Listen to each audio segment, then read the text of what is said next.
บายดีเกิดเหตุอุทกภัยน้ำท่วมอยู่แข่งหลวงน้ำทาเงินซานบ้านทรงของประชาชนพังทลายเสียหายเป็นจำนวนหลายบ่ว่าจะเป็นเสื้อผ้าตู้เตียงก็ถูกน้ำกัดเซาะพัดไหลไปตามน้ำแม้กระทั่งอาหารการกินก็บ่มีเฮาสิมาสัมภาษณ์ประชาชนที่อยู่เขตนี้ที่ถูกผลกระทบจากภัยน้ำท่วมว่าเพิ่นเป็นแนวใดแน่แล้วสบายดีเอื้อย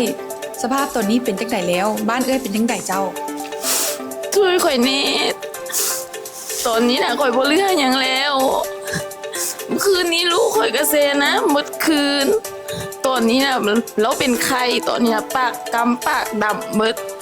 อีหยังข่อยก็บ่เหลือแต่เครื่องคาคิงตอนนี้อยากให้ช่วยลูกข่อยก่อนได้บ่ผู้ใดมีใจบุญช่วยลูกข่อยแน่เพราะลูกข่อยน่ะบ่สบายนักแฮงตอนนี้น่ะเงินข่อยก็บ่มีอันอยู่แล้วข้าวน้ำก็บ่ได้กินเป็นมื้อ2มื้อแล้วขอ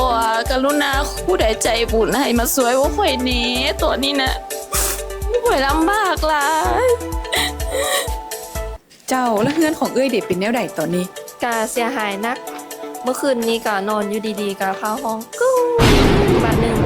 ลาน้ำก็ได้เข้ามาบ่แห้งเอ้ยก็หอบเครื่องหอบของบ่ทันเลยแล้วว่าใครแต่ว่าปีกายนี้ได้ซื้อประกันภัยกับบริษัทเวียงจันทร์ประกันภัย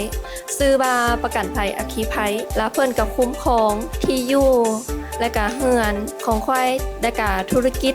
หลายๆอย่างจากที่จะได้เสียหายหลายเนาะเอาไปเอามาเพิ่นก็ได้รับผิดชอบให้หมดเจ้าถือว่าเอื้อยยังโชคดีได้เนาะโดยแม่แล้วเจ้า